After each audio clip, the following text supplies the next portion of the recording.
बिस्मिल्लाहिर्रहमानिर्रहीम। ये last part है इसका, क्वेश्चन नंबर 15 का लास्ट पार्ट, ये सेकंड लास्ट पार्ट है। इसके बाद एक और इसका पार्ट है, उसको आप सॉल्व कर सकते हैं। मैं इस क्वेश्चन को सॉल्व करने लगा हूँ। बहुत लेंथी सा नजर आ रहा है लेकिन बहुत सिंपल, बहुत आसान सा है। आपको क्यूब का फार्मूला पता होना चाहिए। क्यूब का फार्मूला आपको सिंपली मैं लिख देता हूँ। अगर आपके पास x प्लस वाई इस तरह क्यूब लिखा हो तो आप लिखते हैं x plus Y into X square plus X square minus X Y plus Y का स्क्वायर। अगर यहां पर एक्स क्यूब माइनस वाई का क्यूब दिया हो तो हम लिखते हैं X minus Y into X square plus X Y plus Y का स्क्वायर। अब आपने ये ढूंढने हैं, ये फैक्टर आपने ये पेयर इकट्ठे कर रहे हैं। मैं इसमें करने लगा हूं। सबसे पहले एक्स माइनस वाई को मैं ऐसी टर्म के साथ जाके जोड़ता हूं जो क्यूब का फार्मूला बनाए।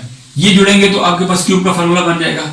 अब x प्लस वाई को मैं अगर इस माइनस वाले के साथ, आपने याद रखना है ये माइनस वाली टर्म जो है, ये माइनस वाली टर्म और ये प्लस वाली टर्म। अगर यहां पर साइन माइनस का होगा तो ये x प्लस वाई जो एक्स वाई जो होगा वो प्लस में होगा। अगर ये x प्लस वाई होगा तो ये x माइनस वाई जो इसके साथ मिलेगा, तब ये फार्मूला क्यूब का बनाएगा। मैं इनको जोड़ लिया। इसके बाद बचते हैं हमारे पास स्क्वायर वाली टर्म और ये आपके पास जाके बनेगा। मैं इनको तरतीब देने लगा हूं।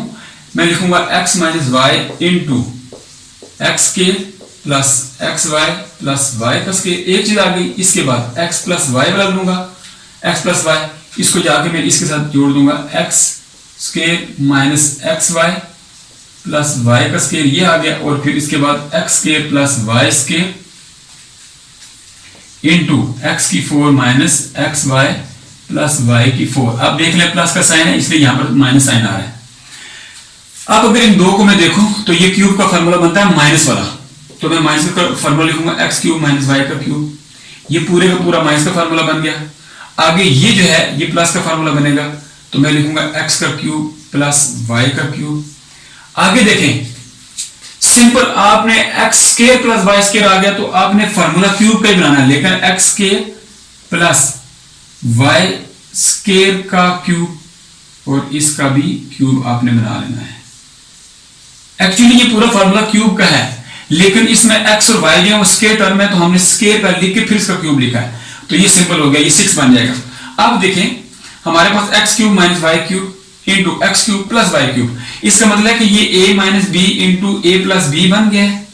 सिंपली अगर क्यूब को हम भूल जाए, इनको ये 3 जो ऊपर लिखा है इसको भूल जाए, अगर भूल जाते हैं तो इसका आंसर जो आता है वो होता है a का क्यूब माइनस बी का क्यूब। मैं इसको लिखने लगा कंबाइन करके, इनकी जो पावर्स बनी हुई है इस वक्त वो मैं साथ लिखूंगा। यहां पर क्यूब लिख दूंगा, यहां पर क्यूब, यहां पर क्यूब, यहां क्यूब का स्क्वायर और यहां पर क्यूब का स्क्वायर, इस तरह बन जाएगा। मैं अभी इसको लिखता हूं, देखिए क्या बनता है। ये एक्स क्यूब इसका whole square minus Y cube इसका होल स्क्वायर। मतलब ये है एक्स क्यूब 2 टाइम है, ये एक्स क्यूब 2 टाइम हो गया, प्लस इंटू माइनस माइनस का साइन, वाई क्यूब 2 टाइम है इसलिए मैंने इसके ऊपर स्क्वायर लिख दिया, इंटू ये कितना बन जाएगा x की पावर 6 प्लस y की पावर 6। जब मैं इसको ओपन करता हूं तो ये बनेगा x की 6 माइनस y की 6 इंटू x की 6 प्लस y की 6। अगेन वही चीज आ गई जो हमने यहां पर प्रोसेस किया, एक दफा माइनस में एक दफा प्लस में, बिल्कुल पावर एक जैसी है, तो हम इसको लिखते हैं x की 6 की पावर 2 माइनस y की 6 की पावर 2। चूंकि 2 टाइम है, ये x की पावर 6 x की पावर 6 2 टाइम है इसलिए मैंने 2 लिख दिया, minus plus into minus, minus का ये फार्मूला है। y की 6 2 टाइम है इसलिए ऊपर स्क्वायर डाल दिया, तो हमारे पास बनेगा x की 12 माइनस y की 12। ये आपके पास आंसर था। बहुत ही सिंपल से क्वेश्चन है ये। सिर्फ इसके अंदर उसने जो बेसिस है उनकी पावर दे दी है और सिंपली उसके ऊपर आपने क्यूब का फार्मूला अप्लाई किया। उम्मीद है आपको सारे क्वेश्चन समझ आ गए होंगे। अस्सलाम वालेकुम व रहमतुल्लाहि व बरकातुहू।